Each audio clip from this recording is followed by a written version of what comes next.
ایک نیک آدمی ساری رات عبادت کرتا رہا، ساری رات قیام کرتا رہا، ساری رات رکوع کرتا رہا، ساری رات سجدوں پہ سجدے کرتا رہا۔ جب رات کا دوسرا پہر آیا، جب دعا کے لیے ہاتھ اٹھائے تو غیب سے آواز آئی، او بے مراد، او بدبخت، دفع ہو جا، ہم نے تیری نماز قبول نہیں کی، دفع ہو جا، ہم نے تیری عبادت قبول نہیں کی۔ ہائے، یہ رات گزر گئی۔ دوسری رات بھی اس نیک انسان نے، نیک آدمی نے ایسا ہی کیا۔ دوسری رات پھر قیام کرتا رہا، رکوع کرتا رہا، سجدوں پہ سجدے کرتا رہا، پوری رات عبادت کرتا رہا۔ جب سحری کا وقت آیا، جب دعا کے لیے اللہ سے کچھ مانگنے کے لیے ہاتھ اٹھائے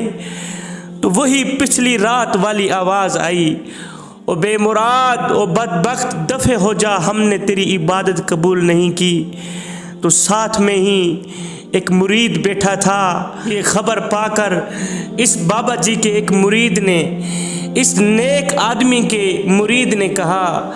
پیر صاحب، جب آپ کو معلوم ہو گیا ہے کہ قبولیت کا دروازہ میرے لیے بند ہو گیا ہے، قبولیت کا دروازہ اللہ نے میرے لیے بند کر دیا ہے، پھر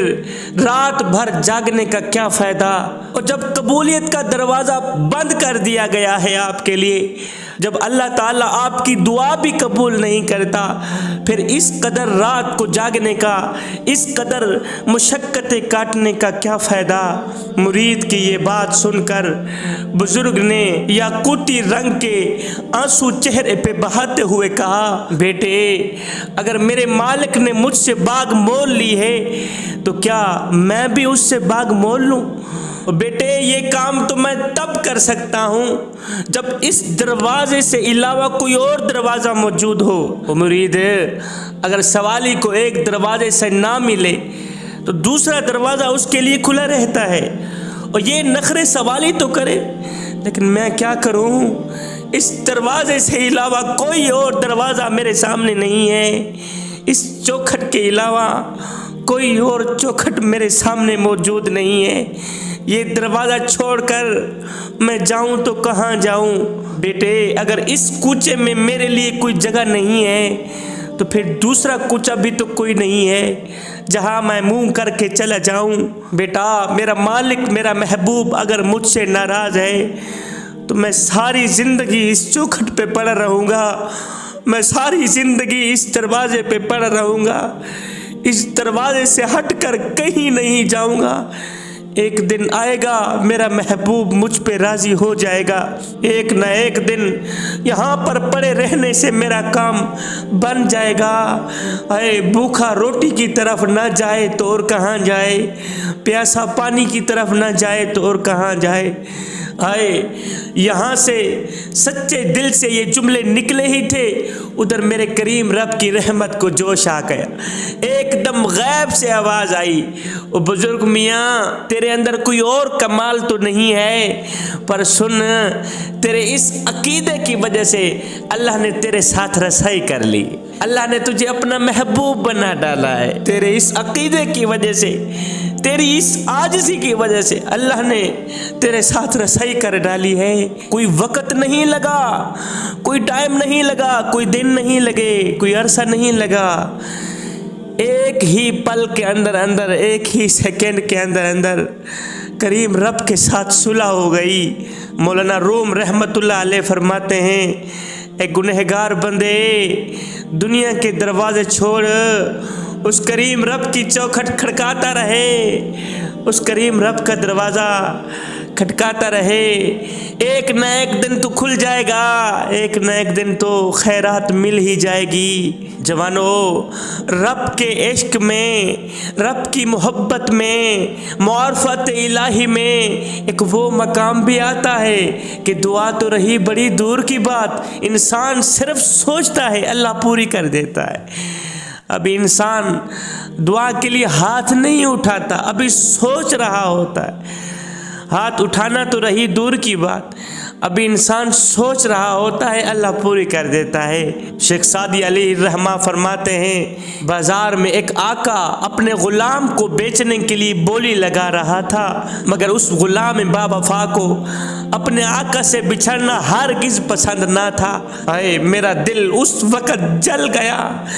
کہ جب آقا غلام کی بولی لگا رہا تھا، جب آقا غلام کی قیمت لگا رہا تھا، غلام کو بیچ رہا تھا، اور غلام رو رو کے کہہ رہا تھا، تڑپ تڑپ کے کہہ رہا تھا، چیخ چیخ کے کہہ رہا تھا، آقا مجھے نہ بیچ، مجھے نہ بیچ، کیونکہ تمہیں تو میری طرح کے ہزاروں غلام مل جائیں گے مگر مجھے تجھ جیسا آقا نہیں ملے گا۔ جوانو، اللہ تعالیٰ کو بندگی کرنے والوں کی کمی نہیں ہے، نمازیں پڑھنے والوں کی کمی نہیں ہے، قرآن پڑھنے والوں کی کمی نہیں ہے، اللہ تعالیٰ کو نیک بندوں کی کمی نہیں ہے، لیکن بندوں کو اس جیسا خدا نہیں مل سکتا۔ تجھے اور مجھے اس جیسا کریم رب نہیں مل سکتا،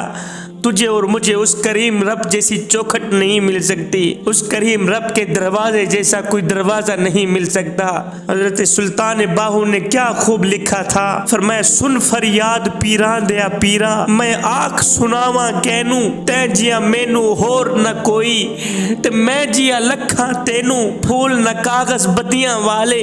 اور در تو دھک نہ مینو، جے میں وچ ایڈے گناہ نہ ہوندے تے تو بخشاندہ کینو۔ حضرت شیخ سعدی علیہ الرحمہ نے کیا خوب لکھا تھا، فرمایا وہ گناہ کرنے والے،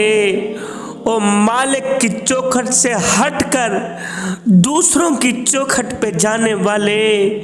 کریم رب کا دروازہ چھوڑ کر غیر کے دروازے پہ جانے والے گنہگار، پھر تجھ سے بہتر تو وہی کمیاروں کا کھوتا نکلا۔ اگر مالک کھوتے کو چارہ نہ ڈالے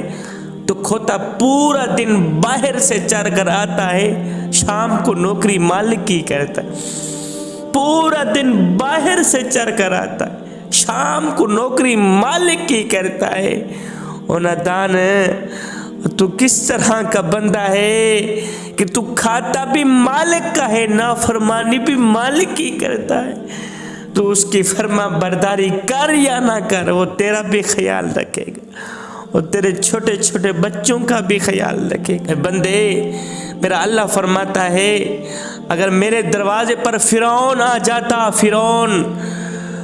میں تو اس کو بھی بخشنے کے لیے تیار تھا، تو ویسے ہی میرا اپنا ہے، تیرا میرا تو ذاتی تعلق ہے، اس لیے کہ تو میرے حبیب کا امتی ہے، تو میرے محمد کا امتی، تو میرے محبوب کا امتی۔ بندے، ایک بار تو میری چوکھٹ پہ آ کر تو دیکھ، ایک بار اپنا سر جھکا کر تو دیکھ، بخشش کی حد نہ کر دوں، مجھے رب العالمین بھی نہ کہنا۔